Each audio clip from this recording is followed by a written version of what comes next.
Friends, cakes and bakes ಪಾಕಶಾಲೆಗೆ ತಮ್ಮೆಲ್ಲರಿಗೂ ಸ್ವಾಗತ. Friends, ನಾನು ಈ ದಿನ ಒಂದು ಸಿಂಪಲ್ ಆ್ಯಂಡ್ ಟೇಸ್ಟಿ ಆಗಿರೋಂಥ ಫಿಶ್ ಫ್ರೈನ ಮಾಡೋದನ್ನು ತಿಳಿಸ್ಕೊಡ್ತೀನಿ. ಇದನ್ನು ದಿಢೀರ್ ಅಂತ ಮಾಡ್ಕೋಬೋದು. ಹಾಗೆ ಇದಕ್ಕೆ ಕಡಿಮೆ ಇಂಗ್ರೀಡಿಯೆಂಟ್ನ ಉಪಯೋಗಿಸ್ಬಿಟ್ಟು ಮಾಡೋವಂಥದ್ದು. ಇದನ್ನು ಯಾರು ಬೇಕಿದ್ರೂ ಟ್ರೈ ಮಾಡ್ಬೋದು. ನೀವು ಬ್ಯಾಚುಲರ್ಸ್ ಆಗಿರ್ಬೋದು, ಹೌಸ್ ವೈಫ್ ಆಗಿರ್ಬೋದು, ಅಥವಾ ಕಾಲೇಜ್ ಸ್ಟೂಡೆಂಟ್ ಆಗಿರ್ಬೋದು. ತುಂಬ ಸುಲಭವಾಗಿ ನೀವೆಲ್ಲರೂ ಟ್ರೈ ಮಾಡ್ಬೋದು. ಬನ್ನಿ ಈ ಫಿಶ್ ಫ್ರೈನ ಯಾವ ರೀತಿಯಾಗಿ ಮಾಡೋದು ಅಂತ ನೋಡೋಣ. ಅದಕ್ಕಿಂತ ಮೊದಲನೇದಾಗಿ ನೀವು ಇದೇ ಮೊದಲ ಬಾರಿಗೆ ನನ್ನ ಚಾನಲ್ನ ನೋಡ್ತಾ ಇದ್ರೆ ಪ್ಲೀಸ್ ಕೆಳಗೆ ಕಾಣುವ ರೆಡ್ ಕಲರ್ ಸಬ್ಸ್ಕ್ರೈಬ್ ಬಟನನ್ನು ಕ್ಲಿಕ್ ಮಾಡಿ. ಆನಂತರ ಪಕ್ಕದಲ್ಲಿ ಕಾಣುವಂಥ ಬೆಲ್ ಐಕಾನನ್ನು ಕ್ಲಿಕ್ ಮಾಡಿ. ಇದರಿಂದ ನನ್ನ ಮುಂಬರುವ ಹೊಸ ವೀಡಿಯೋಸ್ಗಳನ್ನ ನೀವು ಮಿಸ್ ಮಾಡದೆ ನೋಡ್ಬೋದು. ಹಾಗೆ ನೀವು ನನ್ನ ಫೇಸ್ಬುಕ್ ಮತ್ತು ಇನ್ಸ್ಟಾಗ್ರಾಮ್ನಲ್ಲಿ ಕೂಡ ಫಾಲೋ ಮಾಡಬೇಕು ಅಂದರೆ ಡಿಸ್ಕ್ರಿಪ್ಷನಲ್ಲಿ ಲಿಂಕ್ ಹಾಕಿರ್ತೀನಿ, ಚೆಕ್ ಮಾಡ್ಕೊಳ್ಳಿ. ಈ ವಿಡಿಯೋ ಇಷ್ಟ ಆಗಿದ್ರೆ ಪ್ಲೀಸ್ ಲೈಕ್ ಬಟನ್ನ ಕ್ಲಿಕ್ ಮಾಡಿ. ಮೊದಲಿಗೆ ಒಂದು ಮಿಕ್ಸಿ ಜಾರ್ನ ತಗೊಳ್ಳಿ.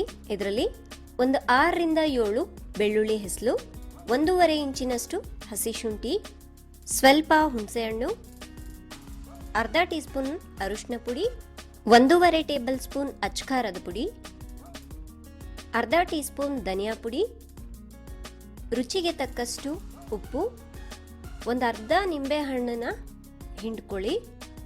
ಲಾಸ್ಟಿಗೆ 1-2 ಟೇಬಲ್ ಸ್ಪೂನ್ನಷ್ಟು ನೀರನ್ನ ಹಾಕಿಬಿಟ್ಟು ಇದನ್ನು ನುಣ್ಣಗೆ ರುಬ್ಕೋಬೇಕು. ನೋಡಿ, ಈ ರೀತಿಯಾಗಿ.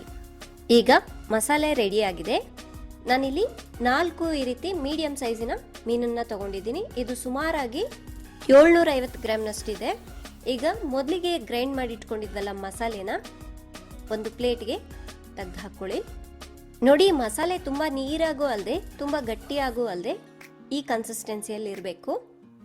ಈ ಮೀನುಗಳಿಗೆ ಈ ಮಸಾಲೆನ ಚೆನ್ನಾಗಿ ಹಚ್ಕೋಬೇಕು. ನಾನಿಲ್ಲಿ ಬಾಂಗ್ಡಾ ಮೀನನ್ನ ತಗೊಂಡಿದ್ದೀನಿ. ನೋಡಿ, ಈ ರೀತಿ 2 ಕಡೆನೂ ಕಟ್ ಮಾಡ್ಕೋಬೇಕು. ಸೊ ಇದರಿಂದ ಮಸಾಲೆ ಹಚ್ತೀವಲ್ಲ, ಚೆನ್ನಾಗಿ ಮಸಾಲೆ ಎಲ್ಲ ಹಿಡಿಯತ್ತೆ. ಈ ರೀತಿ ಎಲ್ಲ ಕಡೆನೂ ಅಪ್ಲೈ ಮಾಡ್ಕೊಳ್ಳಿ. ನೀವು ಬಾಂಗ್ಡಾ ಮೀನು ಬದಲಾಗಿ ಯಾವ ಮೀನು ಬೇಕಿದ್ರೂ ಕೂಡ ತಗೋಬಹುದು. ಆದರೆ ಈ ಮಸಾಲೆನ ಬಾಂಗ್ಡಾ ಮೀನಿಗೆ ಅಪ್ಲೈ ಮಾಡಿ ಮಾಡೋದ್ರಿಂದ ಟೇಸ್ಟ್ ಅಂತೂ ಸೂಪರ್ ಆಗಿರುತ್ತೆ.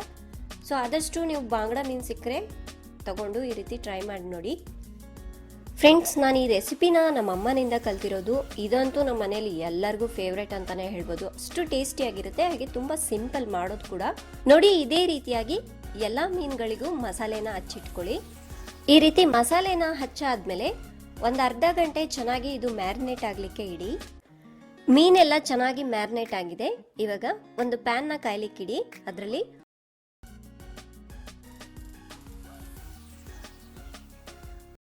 1-2 ಟೇಬಲ್ ಸ್ಪೂನ್ನಷ್ಟು ಎಣ್ಣೆನ ಹಾಕ್ಕೊಂಡು ಈ ರೀತಿ ಎಲ್ಲ ಕಡೆನೂ ಚೆನ್ನಾಗಿ ಸ್ಪ್ರೆಡ್ ಮಾಡ್ಕೋಬೇಕು. ಸ್ಟವ್ನ ಮೀಡಿಯಂ ಫ್ಲೇಮ್ನಲ್ಲಿ ಇಟ್ಕೊಂಡ್ಬಿಟ್ಟು ಈಗ ಈ ಮಸಾಲೆ ಹಚ್ಚಿಟ್ಕೊಂಡಿರೋಂಥ ಮೀನನ್ನು ಒಂದೊಂದಾಗೆ ಈ ಫ್ರೈ ಪ್ಯಾನಲ್ಲಿ ಹಾಕ್ಕೊಳ್ಳಿ. ನೋಡಿ, ನಾನಿಲ್ಲಿ 2 ಮೀನನ್ನು ಹಾಕ್ಕೊಂಡು ಫಸ್ಟು ಫ್ರೈ ಮಾಡ್ಕೋತಾ ಇದ್ದೀನಿ. ಸ್ಟವ್ನ ನೀವು ಮೀಡಿಯಂ ಫ್ಲೇಮ್ನಲ್ಲಿ ಇಟ್ಕೊಂಡೆ ಫ್ರೈ ಮಾಡ್ಕೋಬೇಕು. ಹಾಗೆ ಇದ್ರ ಮೇಲೆ ಮುಚ್ಚಳನ ಮುಚ್ಚಿಡ್ಲಿಕ್ಕೆ ಹೋಗಬೇಡಿ, ಏಕೆಂದರೆ ಅದರಲ್ಲಿ ನೀರೆಲ್ಲ ಇಳಿದ್ಬಿಟ್ಟು ಮೀನು ಮೆತ್ತಗಾಗ್ಬಿಡುತ್ತೆ. ಇದೇ ರೀತಿಯಾಗಿ ನೀವು ಓಪನ್ ಪ್ಯಾನ್ನಲ್ಲೇ ಮಾಡ್ಕೋಬೇಕು. ಈ ರೀತಿ ಎಣ್ಣೆನೆಲ್ಲ ಎಲ್ಲ ಕಡೆನೂ ಸ್ಪ್ರೆಡ್ ಮಾಡ್ಕೊಳ್ಳಿ. ಒಂದು 5 ನಿಮಿಷ ಆದಮೇಲೆ ನಿಧಾನಕ್ಕೆ ಈ ರೀತಿ ತಿರು ಹಾಕ್ಕೊಳ್ಳಿ. ನೋಡಿ, ಸುಲಭವಾಗಿ ತಿರು ಹಾಕ್ಕೋಬೋದು. ಸೊ ಈ ಕಡೆನೂ ಕೂಡ ಅಷ್ಟೇ ಒಂದು 5 ನಿಮಿಷ ಫ್ರೈ ಮಾಡ್ಕೊಳ್ಳಿ. ಸ್ವಲ್ಪ ನಿಮಗೆ ಎಣ್ಣೆ ಕಡಿಮೆ ಆಗಿದೆ ಅನಿಸಿದ್ರೆ ಮಾತ್ರ ನೀವು ಈ ರೀತಿ ಸ್ವಲ್ಪ ಎಣ್ಣೆನ ಹಾಕ್ಕೊಂಡು ಫ್ರೈ ಮಾಡ್ಕೊಳ್ಳಿ.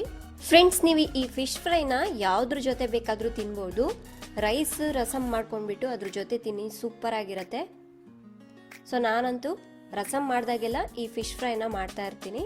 ನೋಡಿ, ಈಗ 2 ಕಡೆ ಚೆನ್ನಾಗಿ ಫ್ರೈ ಆಗಿದೆ ಅಲ್ವಾ? ಇದನ್ನು ತೆಗೆದ್ಬಿಟ್ಟು ಒಂದು ಪ್ಲೇಟ್ನಲ್ಲಿ ಹಾಕ್ಕೊಳ್ಳಿ. ಉಳಿದಿರೋ ಅಂಥ ಮೀನನ್ನು ಕೂಡ ಇದೇ ರೀತಿಯಾಗಿ ಫ್ರೈ ಮಾಡ್ಕೋಬೇಕು. ನೀವು ಮಸಾಲೆ ಹಚ್ಚಿಡ್ತೀರಲ್ವ, ಅದನ್ನೇ ನೀವು ಒಂದು 3 ಗಂಟೆಗಳ ಕಾಲ ಹಚ್ಬಿಟ್ಟು ಹಾಗೆ ಇಡಿ, ಇನ್ನೂ ಟೇಸ್ಟಿ ಆಗಿರುತ್ತೆ. ಸೊ ಅಥವಾ ನೀವು ದಿಢೀರ್ ಅಂತ ಕೂಡ ಮಾಡ್ಕೋಬಹುದು.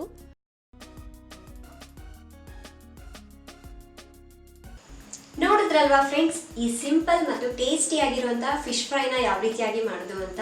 ನೀವು ಕೂಡ ಮಿಸ್ ಮಾಡದೆ ಈ ರೆಸಿಪಿನ ಟ್ರೈ ಮಾಡಿ ಹೇಗಾಗಿದೆ ಅಂತ ಕಾಮೆಂಟ್ ಮಾಡಿ ತಿಳಿಸೋದನ್ನ ಮರಿಬೇಡಿ. ಹಾಗೆ ಈ ರೆಸಿಪಿಯ ಸ್ಟೆಪ್ ಬೈ ಸ್ಟೆಪ್ ಇನ್ಸ್ಟ್ರಕ್ಷನ್ಸ್ ಮತ್ತು ಫೋಟೋಸ್ಗಳನ್ನ ನೀವು ನೋಡಬೇಕು ಅಂದರೆ shubhasharon.com ನಲ್ಲಿ ಹೋಗ್ಬಿಟ್ಟು ಸರ್ಚ್ ಮಾಡಿದ್ರೆ ಅಲ್ಲಿ ಸ್ಟೆಪ್ ಬೈ ಸ್ಟೆಪ್ ನಾನು ಪ್ರತಿಯೊಂದು ರೆಸಿಪೀಸ್ನ ಬರೆದು ಹಾಕಿರ್ತೀನಿ. ಹಾಗೆ ಫ್ರೆಂಡ್ಸ್, ಈ ವಿಡಿಯೋ ಇಷ್ಟ ಆಗಿದ್ರೆ ಪ್ಲೀಸ್ ಲೈಕ್ ಬಟನ್ನ ಕ್ಲಿಕ್ ಮಾಡಿ ಮತ್ತು ನಿಮ್ಮ ಸ್ನೇಹಿತರಿಗೂ ಶೇರ್ ಮಾಡಿ. ಇನ್ನು ಇದೇ ರೀತಿಯಾದಂಥ ಒಳ್ಳೆ ರೆಸಿಪೀಸ್ಗಳಿಗಾಗಿ ನಮ್ಮ ಕೇಕ್ಸ್ ಆ್ಯಂಡ್ ಬೇಕ್ಸ್ ಪಾಕಶಾಲೆಗೆ ಸಬ್ಸ್ಕ್ರೈಬ್ ಆಗಿ. Thank you. ನಮ್ಮ ಎಲ್ಲ ಹೊಸ ಅಡುಗೆ ವಿಡಿಯೋಗಳ ನೋಟಿಫಿಕೇಶನ್ಗಳು ನೇರವಾಗಿ ನಿಮ್ಮ ವಾಟ್ಸಪ್ನಲ್ಲಿ ಬೇಕಾ? ಹಾಗಾದರೆ ಕೆಳಗಡೆ ಡಿಸ್ಕ್ರಿಪ್ಷನ್ನಲ್ಲಿ ಲಿಂಕ್ ಇದೆ, ಕ್ಲಿಕ್ ಮಾಡಿ.